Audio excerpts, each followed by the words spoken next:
starts. 2021 has already been quite a year. Lots to talk about now on BBC One with Fiona Bruce.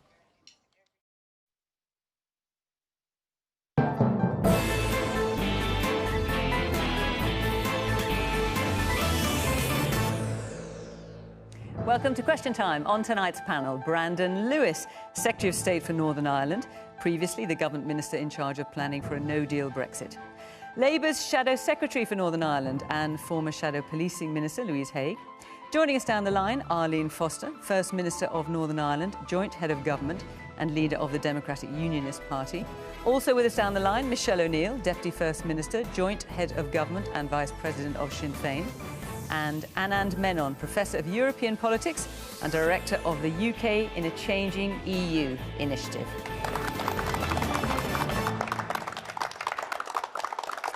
Good evening, welcome to you, welcome to my guests here in the studio and of course to Arlene and Michelle who are joining us down the line. Our audience tonight, joining us virtually, of course, as always at the moment, comes from Northern Ireland, and welcome to you as well. Very good of you to join us. And to you at home, do join in the conversation on social media at BBC Question Time in the usual way.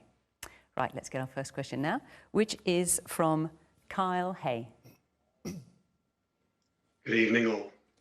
Are noticeable food product shortages in supermarkets since 1st of January teething problems of Brexit, or are there much deeper issues with the Irish Sea border customs protocol? Arlene Foster, do you want to kick us off? Yes, well, of course, the protocol is something that was brought in by Boris Johnson to try and get Brexit done. But by doing so, it has separated Northern Ireland away from the rest of the United Kingdom, something we warned about. And since the protocol came in, there have been difficulties with haulage, with things like tariffs on steel, which we have worked very hard to get sorted out, with pets travel, with parcels, with a whole range of items. Now, we did warn the Prime Minister about this. It's why we voted against the withdrawal agreement. It's why we said to him that this was going to cause great difficulties. And it arose because of a skewed understanding of the Belfast Agreement. Because, of course, whilst North-South trade is important, what is really important to Northern Ireland is the trade between Great Britain and Northern Ireland, both ways. So it's important that we deal with all of the issues in the protocol. Prime Minister has said very recently that he will use Article 16 if necessary, and that means that he will take unilateral action to protect the citizens and the consumers and the businesses of Northern Ireland. And we would urge him to work with us to make sure that there isn't damage to the people of Northern Ireland and indeed to the businesses of Northern Ireland as well. Well, Arlene, you're very critical about the protocol, but you did describe it, Boris Johnson's renegotiated Northern Ireland protocol, as a serious and sensible way forward. No, I don't think I did. What I said was that that was, I think, back in October when we were saying in 2019 that it was important that the Northern Ireland Assembly had a say in those matters. Of course, he decided not to give the Northern Ireland Assembly a say in those matters, and it was just around SPS and animal checks at that time. What we have now at the moment is a whole range of protocol actions which causes damage to Northern Ireland, and of course, which is not what we were talking about in October 2019. So, Anand, teething problems or much deeper issues with the protocol? I think it's a combination of things. It is partly teething problems. Part of the problems we're having at the borders now will be overcome because it's a question of traders learning to use the right forms, learning how to fill them in and things like that. But, and it's a big but, there are other factors that will come into play. At the moment, we have a series of grace periods for food imports into Northern Ireland, for chilled meat products into Northern Ireland. The first of those grace periods ends on the 1st of April. At that point, things get harder again.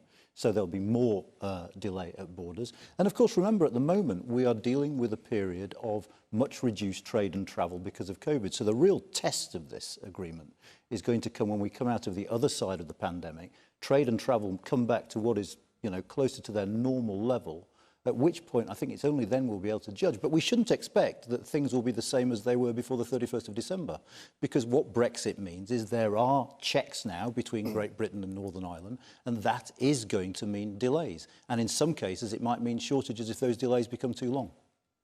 And in terms of teething problems or something that we should expect longer term, I mean, you've got companies now like John Lewis, for example, who are just not shipping from GB to Northern Ireland. Is that something you think will be ironed out, or is this something that we're going to have to live with? Well, I can't speak to specific cases, but it's going to depend on calculations of cost. There will be some traders for whom it's simply not worth it to trade with Northern Ireland again. One of the things to watch, I think, over the next 12 months is, for pharmaceuticals, we have a grace period of 1 year. So the whole of this year is covered by this grace period, after which... And when you say grace period, you mean that the checks that will have to apply do not apply now. The standards checks that... And of course, you're dealing with sending pharmaceuticals into the EU single market. Now, it might be that some pharmaceutical firms decide, actually, the size of the market means it's not worth complying with EU regulations to send stuff there. Each company will make its own decisions, but there will be changes to the way we trade because, I mean, in a sense, that's what Brexit was all about. Michelle O'Neill? Well, I mean, I think that first thing I would always say in terms of Brexit is that there isn't anything good to come from it, and I would remind viewers that the majority of people and elected representatives in the North actually are opposed to Brexit. So I think what we can see now is the outworking of that Brexit, and certainly from my assessment, it's very clear that what we're witnessing is a trading adjustment shock.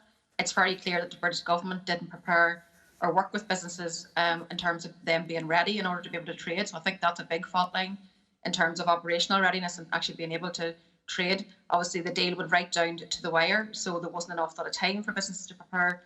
But when you look at the problems that we're experiencing, they're actually as a direct result of Brexit. And I think that it's nonsensical, I think, for some claims which I've heard, particularly from Brandon this week, where he has referred to the fact that this is a direct result of COVID, whenever we all know it's because of the fact that there's not a readiness on the British end in terms of being able to adjust to the new trading patterns. Now, there has been some solutions found to a number of issues over the course of the last number of weeks, something that I very much welcome. For example, there's been tariffs on steel being imported into the North, and obviously there's a big manufacturing industry here that very much is dependent on that importation. So I'm glad to see some solutions to some of these issues, but clearly this is the outworking of Brexit, and we're going to see, unfortunately, a lot more of that. My job as a political leader will be to obviously uphold the protocol, ensure that it's implemented in its entirety, and to find solutions to the problems that will arise as a direct result of Brexit, because there isn't anything good to come from it. Brandon, I'm sure you want to answer that in a minute. I just want to hear from the audience first. Liam? I was just wondering, do the DUP regret voting down Theresa May's backstop option, which many say was an even better option for the North of Ireland? And I'm just wondering, do they regret that now? Arlene, I'll come back to you that on a moment. I'll just hear some more questions from the audience. Darren? Yeah, just on pets, what are the actual rules for pets going between Northern Ireland and Scotland or England or Wales? Because it seems to have become quite difficult. And I presume you've got your dog behind you in mind, who's now just wandered off the sofa there, Darren. She just popped in. It's clearly a very personal issue for you. Well, look, Brandon, you can deal with that in a moment, but let's just come to the main question first of all. Are the food product shortages in supermarkets since January 1st teething problems or deeper issues with the Irish Sea border customs protocol, as Carl described it? Well, actually, I think, as Anand said, I think that there's a range of things going on. And actually, I think Michelle knows what she said is quite correct. So the point I've made, and I made this very clearly actually in the House of Commons yesterday to the Select Committee and in oral questions, is the beginning of January there's been a number of things happening at the same time. So there are businesses who have made commercial decisions before the deal was done, actually before the protocol agreement was made, which was a bit earlier in December, and before the deal was done. That's a legitimate thing for them to do.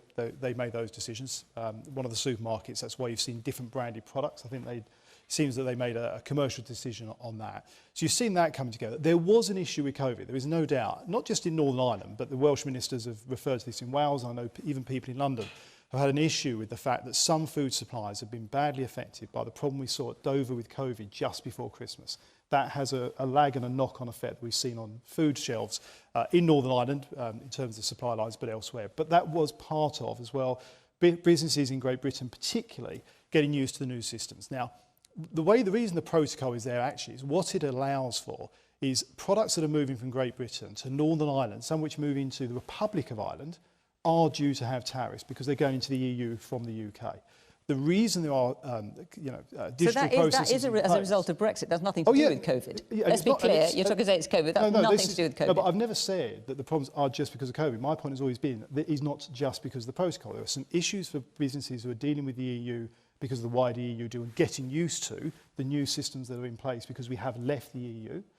There are companies who are still getting used to, I think you mentioned John Lewis, with parcels. There is no reason John Lewis can't send parcels to Northern Ireland, but the parcels guidance came out on the 31st of December. I fully accept that they're taking their time. But in terms, Brandon, of the protocol and the different checks, there's a range of things that have been happening at the same time. But the point I made in the first few days of January, when I was talking to the BBC in Northern Ireland, was the judgment of the protocol and how it's working will be best made when we're a few weeks, if not a couple of months down the line, and actually through COVID, rather than in the first few days, where there's a range of different... Well, you say a few weeks. I mean, we're 3 weeks into it, so we're not more than a few days. But just in terms of the protocol and the differences it's made, the Prime Minister said in December, there's no question of there being checks on goods going Northern Ireland to Great Britain or Great Britain to Northern Ireland. Because if you look at what the deal is, we're part of the same current customs territory. No question of there being checks. And yet, if you want to ship something like mince, for example, from Great Britain to Northern Ireland, you have to fill in an entry summary declaration, a simplified frontier declaration, a GVMS goods movement reference, an export health certificate. I could go on, there's several other certificates here. If they're not checks, what are they? Well, I don't know. I'd have to see be interested to see the wider quote of that from the Prime Minister's drop. Well, it's pretty simple, Bran. There's no question of there being checks on goods going from Great Britain to Northern Ireland. What I've always said, and so he was wrong there? No. Well, he's not right, is he? No, but it's worth looking at the wider point the Prime Minister may well have been making. We'd have to have a look at the wider quote. So the point we've always made is that Northern Ireland businesses will have unfettered access to Great Britain as part of the UK. That is what the protocol does deliver. For products moving from Great Britain into Northern Ireland, particularly with SPS checks, which is what mince would come under. Which is sanitary and phytosanitary food and meat and animal products. I'll let you pronounce that bit, but also because we've recognised, and we have done for a long time, the single epidemiological unit of the island of Ireland, there will be checks. To be fair, there have been checks of one form or another for SPS since about the 19th century. But nothing like there are No, that's what we've built on. And I've always been clear about that. We have built on that for those kind of products moving into Northern Ireland. Now, this is partly to ensure that Northern Ireland businesses and Great Britain businesses moving products to Northern Ireland that are staying in Northern Ireland get to do that tariff-free. And obviously, we've got to make sure that they have that ability, unlike goods that may well be moving into the Republic of Ireland, where obviously tariffs would apply. Do you want to just quickly answer the question about the dog? It's a beautiful, from what I could see, a lovely... Oh, don't try and curry favour, Brandon. Come on, answer the question. I'm sorry, I'm a bit of a dog fan myself. But look, at the moment, yes, you do need to have... at the moment, there's the Northern Ireland Chief Vet is allowing flexibility, particularly for guide dogs and things like that. What we have been categorised is what's called a Part 2 partner to the EU. Now, what we want to get is Part 1. So Part 2 means that we do need vaccination certificates for pets and things. This is why I'm absolutely with the point the First Minister Arlene made. We need to get that improved. We need to agree this with the EU to get that up to Part 1 categorisation. There's no reason not to be, because we are a completely clear island in GB and the island of Ireland from rabies and all of the sort of things the EU created Part 2 and 3 for. So we need to get that fixed. It's one of the things we do need to get fixed. Well, absolutely. Louise. Well, let me say firstly, you know, Brandon's using the excuse of COVID. COVID will have actually lessened the disruption that we could have seen at the ports as the protocol has kicked into place, because we're seeing less freight as we would in normal times. The hospitality sector isn't open. There's been there has been a problem with freight moving out of the UK into Europe because of COVID, and that's affected haulage going both ways. There has, but there's also a significant drop in the amount of freight and haulage crossing between Great Britain and Northern Ireland, and because the hospitality sector is closed at the moment in Northern Ireland as well. Clearly, that means that we're not seeing as much traffic at the ports. So that he's absolutely right in saying that the real impacts and the real disruption will be seen over the coming weeks. But let me say, I mean, we have to make these the changes to these trading arrangements work, because the protocol contains two really important principles. Firstly, it was negotiated in order to avoid the border on the island of Ireland. But secondly, it contains the principle that it should have as minimal impact on the everyday lives of communities in Northern Ireland. And that's just as important, as Arlene said, to the Belfast Agreement, as avoiding that border on the island of Ireland as well. And that's simply not happening at the moment. We are seeing the consequence of it through rising prices, through shortages on supermarket shelves, and through disruption. And the roots of this are the denialism, which has been the hallmark of this government's approach to Northern Ireland from the beginning of this Brexit debate. You've just quoted from the Prime Minister, who last year and the year before told Northern Ireland businesses that they could rip up any paperwork that they would be required to fill in, that there would be no checks and controls between Great Britain and Northern Ireland. That was going from Northern Ireland to Great Britain. That's right, but there's also been continued denial about any checks and controls at all, about unfettered access both ways. And that denialism, that quite frankly dishonesty, has denied businesses and communities the time they needed to prepare all of last year and the opportunity to make this work. I think if this government truly wants to be a government of the whole United Kingdom, they need to be honest about the challenges facing Northern Ireland and take forward some of the practical solutions that we have suggested in order to make this work and deliver long-term solutions to the problems that we're seeing. Philip.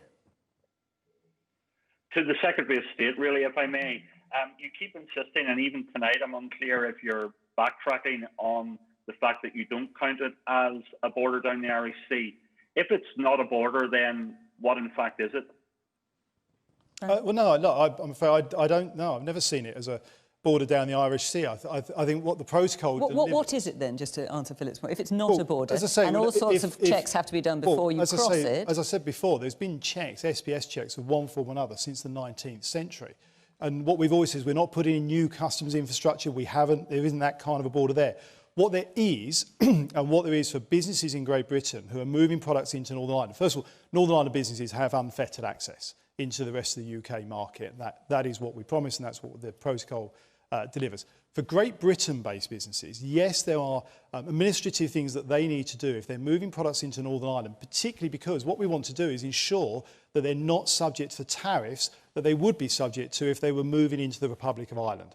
That's what those administrative pieces of work are about. It's ensuring that Northern Ireland businesses and Great Britain businesses trading with Northern Ireland aren't penalised with tariffs that they shouldn't be paying. Anand, do you want to come in? A border down the Irish Sea? Well, I mean, that infrastructure has to be built, doesn't it? Because under the terms of the protocol, if you're shipping things into Northern Ireland from Great Britain, there's going to need to be checks, particularly on those sanitary and phytosanitary products. You're going to have to build a veterinary post and things like that. The Northern Ireland Executive is going to have to find a way of putting those things into place. And at the very least, it's a slightly anomalous situation, isn't it, where you are having these kind of checks within a country. It's a slightly unusual situation at best. You can call it a border or not as you please, but those checks will be there and they will be real and they'll affect the nature of trade between GB and NI. Michelle, you wanted to come back in. Yeah, I mean, there's obviously a clear distinction and difference in terms of the approach to Brexit. And as I said, I think the DUP are the outlier in terms of the Brexit piece, and they have hitched their wagon wrongly to the Tories from the very outset of the Brexit discussion. And then here we are today dealing with all the challenges that we have. But I would say this in terms of the executive approach, whilst we disagree in terms of, absolutely in terms of Brexit itself, we do want to minimise the checks. But it's very clear for all to see that there's now infrastructure at our ports in order to deal with the SBS checks. And that was an essential part of the agreement that has been reached. But much be said about the protocol. The protocol is a protection, because the reality is also that throughout all of the Brexit debate, what was very clear was that the focus of the British government was very much on an English agenda and not in the best interests of the people who live here. So we sought protection. The protection is being delivered in the terms of the protocol. That prevents an all-island, or supports the all-island economy. It prevents a hard border on the island of Ireland, but also, really crucially importantly, it protects the Good Friday Agreement. And I have to say that, time and time again, I'm no longer astonished in terms of the approach of the British government, who have tried to run roughshod over the Good Friday Agreement, and that, is an international agreement which they have threatened to breach. And as a matter of fact, they legislated to breach. And I think it's only that they felt the pressure from the United States in terms of trade deals and potential trade deals into the future that they've actually rolled back on that. And now we have the outworkings of this. So the only security I think that the people of the North have here is in terms of the protocol.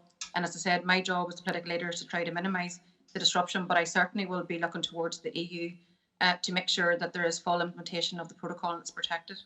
And so Arlene, I just want to go to Arlene for a minute.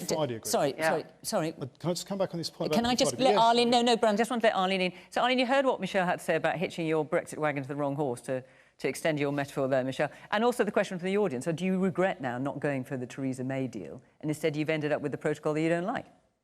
Well, the Theresa May deal, of course, and the backstop envisaged in that, in the words of the Attorney General, would have been with us forever. At least with the protocol, we have an opportunity in the Northern Ireland Assembly to debate that in 4 years' time.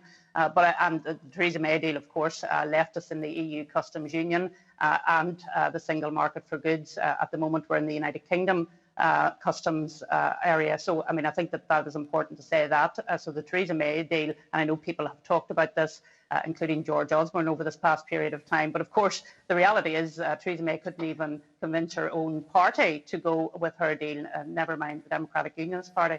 So it's important to say that, and it would have left us in the EU customs union as well. But let me just take up the point about the Belfast Agreement. The Belfast Agreement is there for the protection of both communities in Northern Ireland, not just one community. And it's certainly not just about north-south relationships, it's also about east-west relationships as well. And I think that unfortunately the United Kingdom government under Theresa May and then continued with Boris Johnson fell into the trap that was laid for them by the Republic of Ireland through the European Union. That the Belfast Agreement was about no borders on the island of Ireland, but we can have a border internally within the United Kingdom. I mean, that is offensive. It's certainly not what was envisaged by the Belfast Agreement, and that's the reason why we have to try and not only minimise this protocol, but to deal with it effectively, to get rid of it, because it is offensive to the United Kingdom Constitution, and we need to deal with it in the proper way. Thomas. I just wanted to say a quick comment. My wife and I would shop between Lidl's and Tesco's for food shopping, and what we found since the 31st of December is that Lidl's have been much better stocked than Tesco's. I think the first week Tesco's had nothing, and we had to depend on everything in Lidl. Lidl has been so much better stocked in terms of meat, fruit and veg. I don't know what they're doing differently, but it seems to have not affected them as much. Well, I know Lidl say they were preparing assiduously for 2 years, and they will be thrilled, Thomas, with your endorsement, I am sure. Clearly, other supermarkets are available. Chris. Hello. I'm just wondering to what extent these little hiccups at the port are actually happening. From my point of view, an end user's point of view, I have no problem when I go to the shops. They're fully stocked. If I go to buy fuel, it's fully stocked. I've purchased by email 3 items recently, including these headphones, as well as a new doormat and boot polish. All essential items, Chris. Boot polish. Pardon? All essential items, Chris. Yeah, well, they are. They're everyday items as far as end users concerned. Every single drop of fuel that comes into Northern Ireland, unless I'm incorrect, they come from refineries in Great Britain. I haven't seen any shortages at the petrol stations. I've seen broken down cars for lack of fuel. The industry hasn't stopped. It's all working as far as I can see. So yes, there are problems that need to get sorted out. How much of this is being hyped up in the same way that Remainers said, oh, this will happen, that will happen, there'll be massive queues. The only seas we've seen anywhere on these islands was on the approach to the ports at the south of England when they were trying to get across to Europe, and that was caused by a hiccup over COVID-19. Emma. Yes, hello, good evening. I would just like to make a comment on behalf of small businesses. I run a business park up in Mollusk. We have around 60 businesses. I speak with them day and daily. A number of them ship out to Great Britain and receive stock in from Great Britain. And all of those who do are experiencing either massive delays in receiving stock through, or the administrative burden is proving colossal for their staff in terms of forms they have to fill out whenever they're shipping goods out. So I just thought I'd like to give them a voice this evening and say that the problems are very much real for our businesses in Northern Ireland, for our small business community. Okay, well, we hear what you have to say. Thank you very much for your point of view. Let's take, well, I'm going to take another point, but Darren, you just stuck your hand up, so let's hear what you've got to say. I think we've dealt with the dog now, so if you've got anything else you want to add. Yeah, the dog's been dealt with. I was going to ask the Secretary of State for Northern Ireland, when's the last time he went round a supermarket in Northern Ireland, and what did he see when he saw the shelves? Well, I'm not sure how interesting that is, really, Brendan. I mean, unless the Secretary of State of Northern Ireland went post-January, I'm not entirely sure that's particularly... I was going to say, because of the restrictions, I've not been since since Christmas. So, but look, let's move on then. Very briefly. Very briefly. Look, first of all, the point I was going to make after Michelle, so it was pretty much the point that Arlene made. Those clauses that we were talking about, we were able to remove because the EU, when we got the agreement on the protocol, remove some of the requests they made, which would have breached, if you like, strand 3 of the Good Friday Agreement. I will make the case. I think Arlene's absolutely right. Those clauses were about protecting the Good Friday Agreement because it is just as much about East-West as it is about North-South, and it's important we remember that. But I do take Emma's point. I would just say, and this links into the point that somebody, I think Thomas might have made, or who was comparing different supermarkets without me promoting any particular supermarket. It's really important that businesses, and I appreciate small businesses are very focused on running their businesses and doing their day-to-day work. One of the things they can do is engage with a trader support service. It's free, the government is paying for that, and the companies, and some of the supermarkets have been named tonight, who have worked with that, have found no problems at all and have been able to get their flow working really well. They respond to 99.7%, I think it is, of all calls and deal with the issues within 15 minutes. It's a really good service, and I would encourage all businesses, particularly the small businesses who may not have engaged with it yet, to do that, and the government picks up the cost of that. Let's take another question now from Thomas Clark. Thomas. Good evening, panel. Deaths are still rising in our hospitals. In one day, 1,800 recorded yesterday. Is this lockdown enough? Louise. Well, you know, this week we've learned that the UK has the highest death rate in the 7-day death rate in the world. That's an absolute tragedy. That's tens of thousands of families that have lost their loved ones, and that's not the fault of the dedicated nurses, carers and healthcare workers who've been risking their lives throughout this pandemic to protect ours. I'm afraid it's a fault of the poor decision making and the mistakes at the heart of this government. 10 months ago, I came on this programme, Fiona, and I said that if the government didn't take action to increase statutory sick pay and make sure that people could afford to self-isolate, then they would live to regret it and we would live to regret it as well. 10 months later, their advisors are still telling them that self-isolation is not being adhered to because people can't afford it, and they're still not taking action. It's been over a year before testing measures are introduced at the border. The systems that are needed to underpin an effective public health response, like test and trace, are still not effective. And so I'm afraid to say that the measures that they've taken, the slowness in going into lockdown and the speed at which they've lifted some of these restrictions have caused avoidable deaths. And it was foreseeable, and throughout this pandemic, it's been completely foreseen. Ben. Oh, well, look, I think every... Do you accept anything of what Louise says? Well, I accept it's utter tragedy when you lose lives. I mean, I suspect pretty much everybody will by now know somebody who's suffered from COVID and maybe lost somebody. I know 2 people in the last few weeks, sadly, who have passed away through COVID. What about the delay? But I think a couple of things I would say is, first of all, the 7-day average is difficult to, I would make the case, it's difficult to do a comparative internationally at the moment because you're looking at that where there are demographic and geographic differences around the word, and we all now know there are different strains of this virus and how it spreads around the world. So that's quite difficult. What you can't dispute, Brandon, surely, is that it may be impossible to say at the moment, on this particular day, the UK has outperformed, I'm trying to think of a better phrase to use, the rest of the world in terms of the number of deaths, i.e. we have done worse. But what we can say is that we are among the worst. There's no doubt about that, is there? At this point. And this is what Louise is saying in terms of delay, that has contributed. At this point, and I think, well, actually, I think when you look at where we were in terms of where the R number was, the reason we were able to open up was the R number was low. And what we've seen is this, particularly with the new strain, obviously, and that's moved so quickly, it's so virulent, it spreads so quickly, is why we've gone back into this lockdown. All the decisions that we have made all the way through this have been led by the scientific and the medical advice we have had. And even well, sometimes they've called for lockdowns earlier than you've done it.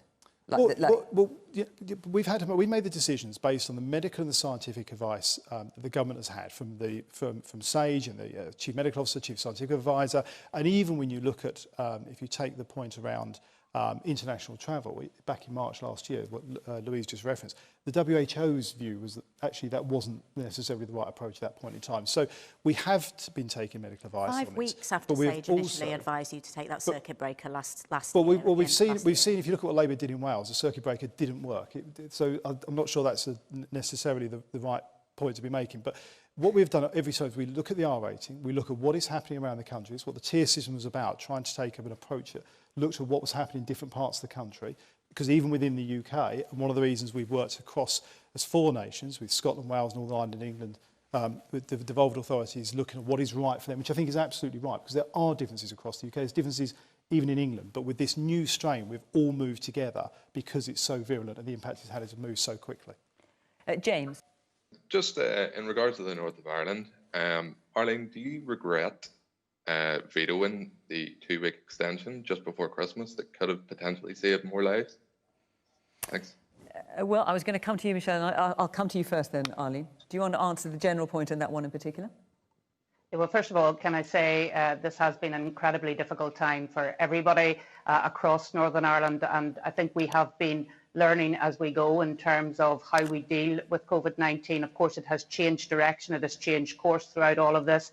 As you know, in the Republic of Ireland, they had a 5-week very harsh lockdown before Christmas, and then they found themselves in a worse position than we are at the moment. So, you know, you can look back with hindsight and said, you should have done this, you should have done that. But actually what we're dealing with is a virus that changes direction, which spreads more virulently. And what we took the decision on at that point in time was listening to the voices of the medicals, of course, of the medical advice, of course, but also listening to the voices of those people who had not been able to open up their coffee shops and hairdressers for 4 weeks. They were in dire straits. So we give them an opportunity to open, bearing in mind the fact that it made 0.05 of a difference to the hour at that point in time.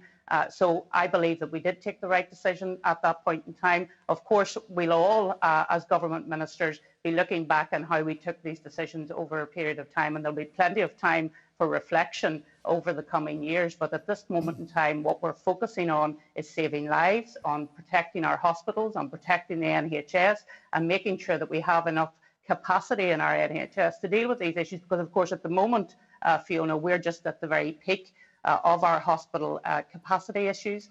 It's why our health minister felt the need to ask for military assistance this week. He's asked for 110 medics to come across to give him that assistance. I think that's absolutely the right decision. I'm very pleased that we have that capability to ask for that assistance in Northern Ireland when we get to that pinch point. So I think we are working together in the executive. Of course, as a 5-party coalition, there will be bumps along the way. Every jurisdiction, every administration has had challenges, Fiona, during this crisis that we're all facing into. But in a 5-party coalition that had just very recently come back together again, I think we have worked well together, and we will continue to do what is right for all of the people of Northern Ireland. Michelle, the question is this lockdown enough? And of course, today in Northern Ireland, you've just extended the lockdown to the 5th of March. Yeah, well, I think the first thing to say, I think there will be a day of reckoning for the Tories in terms of their approach, particularly at the very outset of the pandemic, when they had a herd immunity policy. And I think that that will, you know... They've always denied that that was their policy. I mean, Brandon, I expect you to say that, but I'll just say it for you. They have always denied that that was their policy, Michelle. Of course, and it's denied many, I think, but that's my assessment of the approach. I think that from the very onset, the World Health Organization was very clear in terms of rapidly responding. They were very clear in saying it had to be test. The whole test, trace and isolate strategy, it took longer to kick in. But in terms of our own approach in the executive, I mean, we are 5 different political parties, 5 very different political outlooks. I've no doubt that everybody around the executive table is there to do what's right for people. They're there to to work in the public interest. And 5 parties around any table to make decisions on all the different things that we deal with in politics is going to be challenged at the best of times. But for a fledgling executive that was only reformed after 3 years of political hiatus, I think this was a huge challenge. So there'll be reflection on our own approach as well, of course, and I think there's plenty of time for to do that. But as Arlene has said, this week, this is going to be the toughest week for our health service in the north of Ireland. And we're all very focused on what it is that we can do to support the healthcare workers at this moment in time. So from whenever at the very onset again of the pandemic, when we were predicting what could be, the worst case scenario, and explaining that to the public, that never materialised in wave 1 nor in wave 2. And then of course the public, rightly so, would feel that perhaps that this is not going to happen again. Unfortunately, that is what actually happened now, and we're dealing with the worst the worst time that we've been through the whole way through the pandemic. So we're very focused today again on extending our measures. Unfortunately, we've extended them for another 4 weeks, and potentially that could actually go on even into Easter. So our focus has to be on how do we support the businesses that were discussed, that they're experiencing all the implications of lockdown, the disruption to business, to trade, how we can support individuals to do the things that Louise talked about. How can you ask people to isolate if you're not supporting well, them? let's hear from some of these individuals here. We've got them in the audience. There's lots of hands up. Yes, Julianne. Yes, I am a frontline health worker. I'm a doctor. I work in the emergency department. And I'd just like to ask the panel about the vaccination schedule for healthcare workers. We have received the Pfizer vaccine, the first dose, but our second doses have been delayed for 10 weeks, which is against the manufacturer Pfizer's guidelines. And recent evidence, and you talk about following the evidence, is that it would be safer for us to have the vaccine as it was designed and have the second dose at 3 weeks. Can you ensure that we're actually going to get a second dose?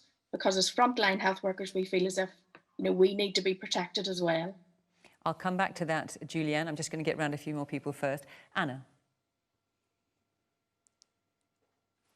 So just listening there about this new lockdown, about the politician who travelled to Westminster after there were, about the travel restrictions.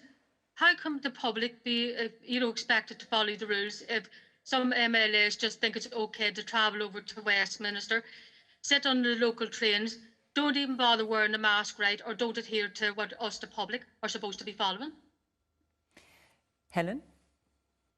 Given the extension of the lockdown, I wonder how much is actually being done to implement this lockdown. My perception as a member of the public is that the roads are as busy as ever they were. I see people out in the shops. I see people congregating together that are not, two people people are congregating together that are from more than one household. It's quite apparent. So in terms of the wariness and the terms of actually people adhering to this lockdown, especially as they're talking about it moving on to Easter, what is actually being done to ensure that people are actually following the rules? And if they're not following the rules, then it's kind of what is the point in keeping on extending things for longer? And Kyle, let's hear from you. I think that we all underestimated how far-reaching that COVID was going to be for our everyday lives. I suppose thinking about it at the time that the 3-month initial lockdown was going to sort things out, I think that was a big mistake. And when it comes to this time now that we're in, I think that people are suffering from lockdown fatigue. And when the administration or when the government is asking people to do things, they think that it's possibly one rule for certain people and the rule for other people. Elizabeth? Hello, good evening to you all. I'm concerned with the extension of the lockdown, the effect that this is going to have on our young people, our children, and taking into account health and safety, education and social advancement of children and their mental health at the present time, which is undoubtedly suffering. I mean, is it in the best interests of our children to continue with school closures? Anand, do you want to come back to the central question, which is Elizabeth's asking, is the lockdown too damaging? The central question was, is this lockdown enough? I think at the moment the lockdown hasn't worked, but there are some encouraging signs, aren't there? Behind the horrible headlines about fatalities, there is the sniff of good news that the rate of infections might now be coming down. Well, we've had another data survey today that suggests the infections might actually be possibly going up. Yeah, I mean, there's a lot of contradictory numbers out there. I mean, what I would say is the React Imperial College study is scary on the surface, but it doesn't actually tell us very much about whether or not cases are going down from December, because they're measuring the difference between November and January. So, and there is other evidence that suggests that from December the cases are going down. So there is a tiny bit of light. And I think we should also say that to date the vaccine programme has been remarkably successful. And a combination, if lockdown really is having that impact, with vaccine being rolled out effectively, and I think you can see a way in which lockdown could work. But we're going to have to stick with it for a long time. But I do think after this, and now is not the time to do this, as Arlene said, we're going to have a public inquiry after this, not only to consider whether decisions were taken at the right time, but to draw general lessons in the event of another pandemic, to think about how we organise ourselves as a society. I mean, we run our health service hot every winter. And one of the lessons of this pandemic, I think, is we might need to think a bit more about resilience and a bit less about efficiency, so that we have capacity to spare should we end up in this situation. And let's just get an answer to Julianne's question, who's working in the emergency department. Michelle or Arlene, it could be either. Arlene, I'll start with you just for this one. Michelle, I'll come to you shortly. Okay. Can you guarantee that Julianne is going to get her second dose, and when will she get it? Yeah, so this is something that we discussed with Michael Gove, Nicola Sturgeon and Mark Drakeford very recently, in relation to the fact that this evidence was coming out of Israel, that actually the dose should have been given within the time period that was initially thought about. And I understand that the Chief Medical Officer, Chief Scientific Advisor are speaking to the Israeli scientists to make sure that what we are being advised, and of course we are not scientists, we're not virologists, we're certainly not doctors, so we take our advice from our Chief Medical Officers and Scientific Advisors, and they are saying to us that the first dose does give you a certain amount of protection, and that protection alongside all of the other measures in terms of social distancing, washing our hands, doing all of the basic things, will allow more people to get that first dose, and then the second dose will be administered. In terms of Northern Ireland, our care homes, I think it's 80% of our care home residents have now received their second dose in terms of the Pfizer vaccine. We're very pleased about that, because it will give them that protection that we need. And as you know, in terms of our vaccination programme in Northern Ireland, we are rolling out very well and are leading in terms of the number of people per head of population who have been vaccinated. And I think that has worked very well with both of the vaccines, making sure that we use the Pfizer vaccine in the appropriate way, and then our GPs rolling out the Oxford AstraZeneca vaccine in that way as well. Let's try and get another question in from Liam Dunn. As a consequence of Brexit, a border poll is very likely in the near future. Should planning and discussions on this issue be taken more seriously now? Michelle. Absolutely. I think the conversation we started talking about tonight in terms of Brexit and the implications of Brexit, I think there's one thing for sure, is Brexit has become a catalyst for many, many people entering into the conversation around the constitutional future. And obviously, it'll be the people alone who will decide the constitutional future. But certainly, I think one of the things that has made the issue even more topical is the fact that the EU have said in the event of a successful unity referendum that the North automatically would go back into the EU with the rest of Ireland. And I think that becomes a stark question for many, many people now to consider: do you wish to be part of that sort of narrow English, inward-looking Brexit Britain, or do you wish to be part of something better, which is inclusive, which is outward-looking, and is within the EU in terms of Ireland? So I think that there is a conversation now that needs to be had, and we need to not fall into the same traps or as actually happened in terms of the Brexit debate, where there was a lot of misinformation, there was a lot of false information. Of course, there was a lot of information that wasn't there for people to consider and make the right choice. So my position is certainly that now is the time to plan. Now is the time to have the conversation. No one's anything to fear from the conversation, and certainly I don't see any contradiction in being in the Assembly, being a joint leader with Arlene in the executive, whilst also initiating and being part of the conversation around constitutional change, which is what's inbuilt in the Good Friday Agreement. It's, as I said, it's a principle of consent. It'll be the people that will decide. So I think the conversation is now an unstoppable conversation. So let us all enter it with their own standpoint. You know, it will all come with their own view. Arlene will argue the merits of the union. I'll argue the merits of uniting Ireland. And I think that this is a conversation now that, as I said, is unstoppable. And I've described this as the decade of opportunity. And I see George Osborne's talking about the opportunity in the time ahead. And I think that even Arlene's colleagues, one of the MPs actually joined in the course with Peter Robinson, the former leader of the DUP, who talked about now is the time for entering into this conversation. I mean, George Osborne, former Chancellor, also talked about in terms of, he said, sadly, didn't think anyone would care, outside Northern Ireland. Brandon Lewis, as a consequence of Brexit, a border poll, i.e. a referendum on a united Ireland, is very likely in the near future. That's Liam's point.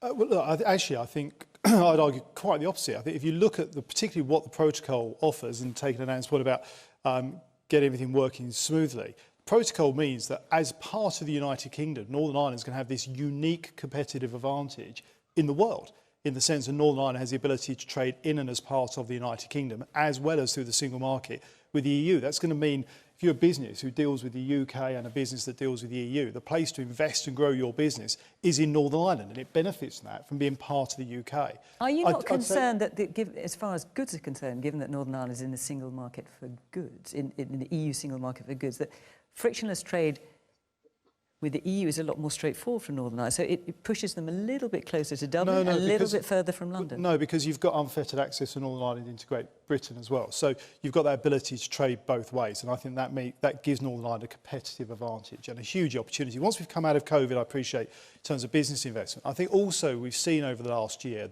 over £3 billion worth of support that Northern Ireland has had as part of the United Kingdom. But all of us as the United Kingdom are important. I disagree entirely with George Osborne. I think this matters for the whole of the United Kingdom. I think we are stronger as a United Kingdom because we are united. We are 4 nations working together. I think COVID has been a really good example of that. But equally, where I do agree with Michelle, and the point that I think Gavin, one of the DUP MPs, was making just today, I think, and this fits in with an article I wrote earlier this week, nobody should be stopped or afraid of having a conversation. It's right that we debate and discuss these things, particularly in the centenary year, where Northern Ireland has got so much to offer around the world. So you welcome a conversation about a united Ireland? I fully respect everybody. Part of the point of having peace and what has been delivered through the Good Friday Agreement is we can have these debates in a proper way, and everybody is free but not to have a referendum, view. I might entirely disagree with Michelle, and as she said with Arlene, I will make the case of why Northern Ireland doesn't just benefit from being in the UK. United Kingdom benefits from Northern Ireland being part of it. The United Kingdom, as we know it, exists because Northern Ireland is in it, and that's what's so. As I say, we're in the centenary year, and I think it's a chance to promote what Northern Ireland has to offer around the world. Now, Leslie, what would you like to say? I'd just like to make the point regarding the the discussion about a united Ireland or not, as the case may be.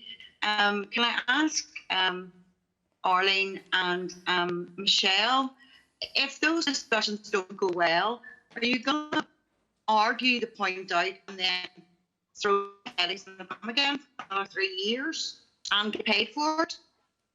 Leslie, I heard you say that if they don't reach agreement, will they throw their teddies out of the pram because people are sick to the back teeth of it? Just paraphrasing what you say. Arlene, I'll come to you in a minute. There's a few more hands up. I want to hear from them. James. Yeah, Brandon, it was last week that you actually refused to outline the criteria that needs to be met for a border poll. Can you explain what evidence brought you to that conclusion? OK, I'm just going to keep going. I'll come back to you, Brandon. Philip. I would like to, ask the Secretary of State why he is not advocating and actually giving us examples of what the British government will do to promote the union. From my perspective as a unionist, I would also be concerned that we are sleepwalking into this conversation. It's a conversation that I honestly never thought would needed to be had in my lifetime, and I'm pretty sure it now will be. I would also say to our First Minister that it's probably due, partly, if not largely, to an incoherence within unionism at leadership level, and what does she see she can do to perhaps improve that? Louise, do you want to answer this question before I come back to Arlene? Well, I think it's quite important to set the context for this question and what the last 5 years have done to the debate in Northern Ireland, because there's no point denying that it's not been a difficult and precarious time for Northern Ireland and I would say for unionism. You know, huge debates about the future of Northern Ireland have been had in Westminster, and I think a lot of people in Northern Ireland would feel that they are treated as an afterthought in Westminster at times, and at worst, a political football. And where does Labour stand in terms of a referendum on a united Ireland? I mean, first and foremost, we hold as the co-signatories to the Belfast Good Friday Agreement, we hold the principles that they contained as absolutely sacrosanct. And as Michelle said, that is the principle of consent, and it is for the people of Northern Ireland to determine their own constitutional future.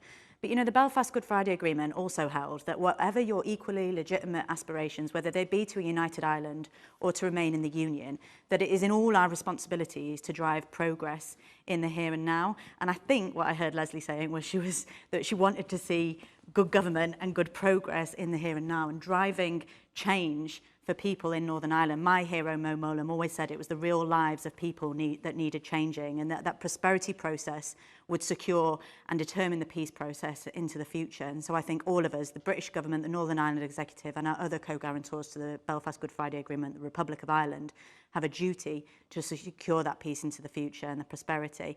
I know the last 5 years have frayed the bonds of the Union and frayed the bonds of the Good Friday Agreement, and I would just appeal to everyone who has a stake in Northern Ireland's future to rededicate themselves to finally implementing that Belfast Good Friday Agreement.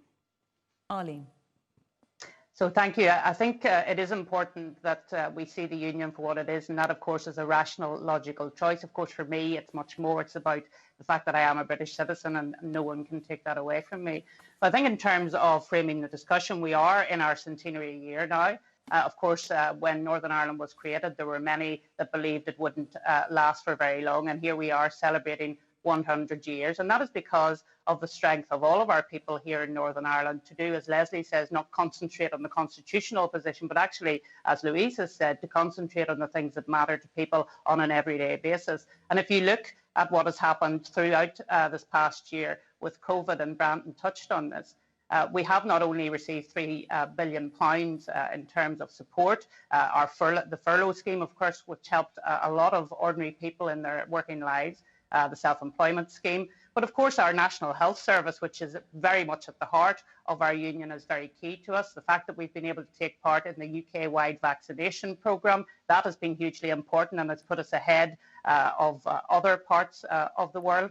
And even today, when we had to call in for military assistance, we were able to do that because we're a part of the United Kingdom. So there's very tangible, very rational, logical reasons why we must remain within the UK, as well as if you look at, and Brandon made this point earlier in the week in an article, it's actually what Northern Ireland brings to the UK as well, because if you look at Queen's University, our university in Belfast here, has just been awarded the best entrepreneurial university in the whole of the United Kingdom, beating Cambridge. So we have some wonderful people here in Northern Ireland, a very strong education system, a great National Health Service. So on a rational and logical basis, I think that people will continue to choose to be within the United Kingdom. It is, of course, under the Belfast Agreement for the consent of the people of Northern Ireland, and there's certainly nothing to show that the people of Northern Ireland want to leave the United Kingdom in any of the opinion polls.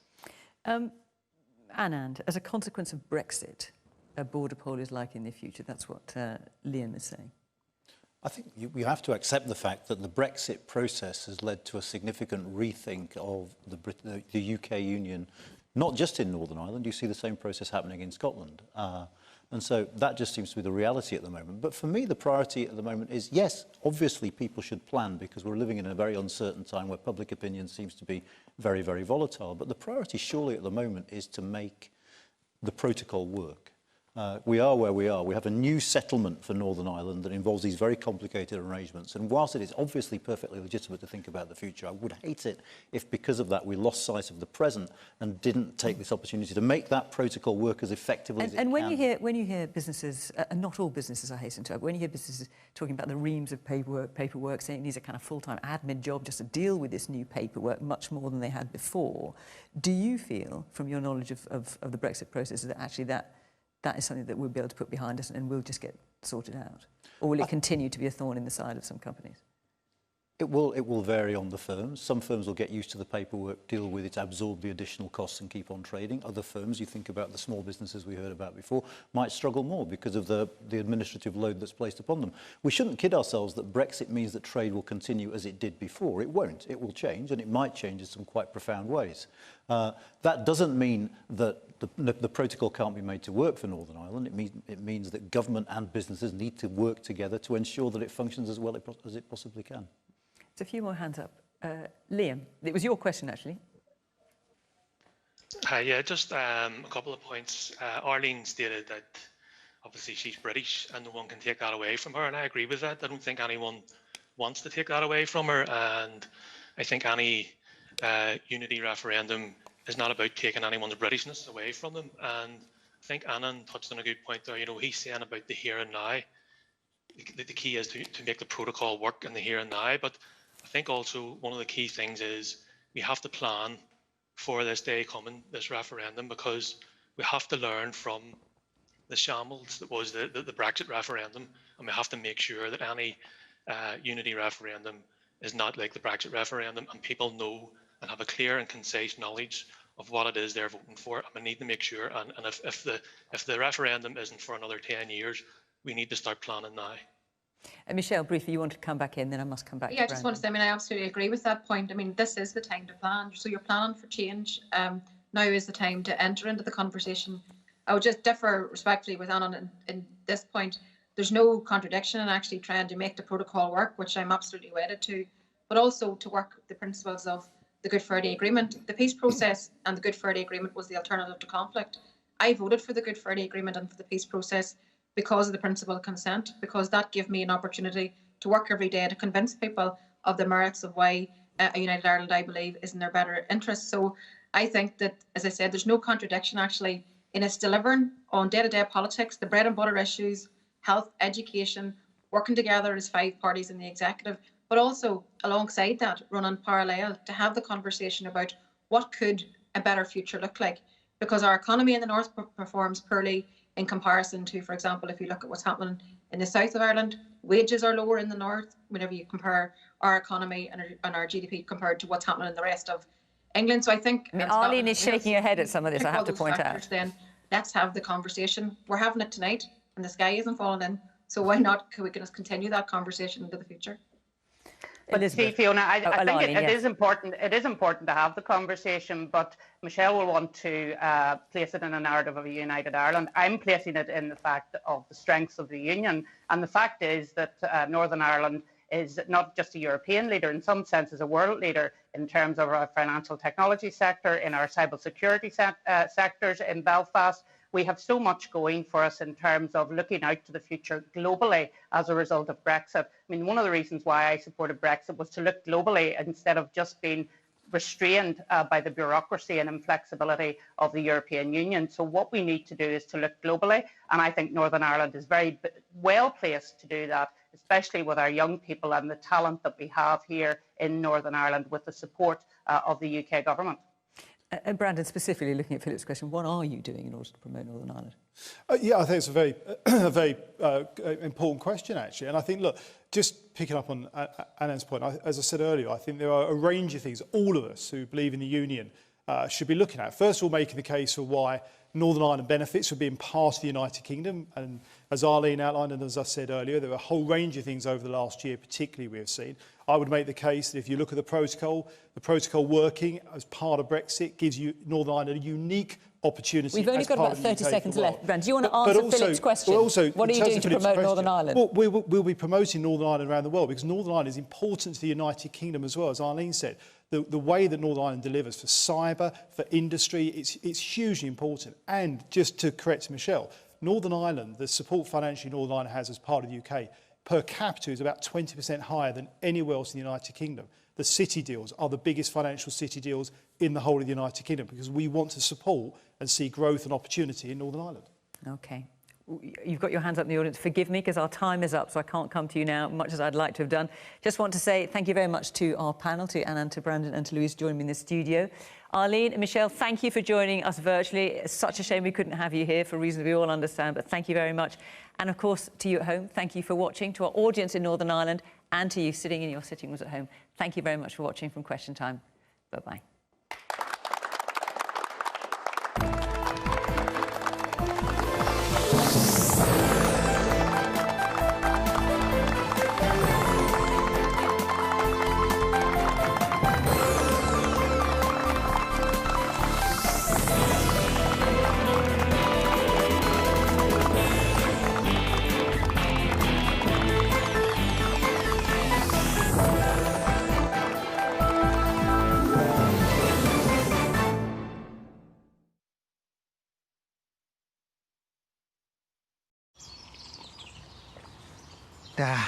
Another lockdown, the kids are at home and the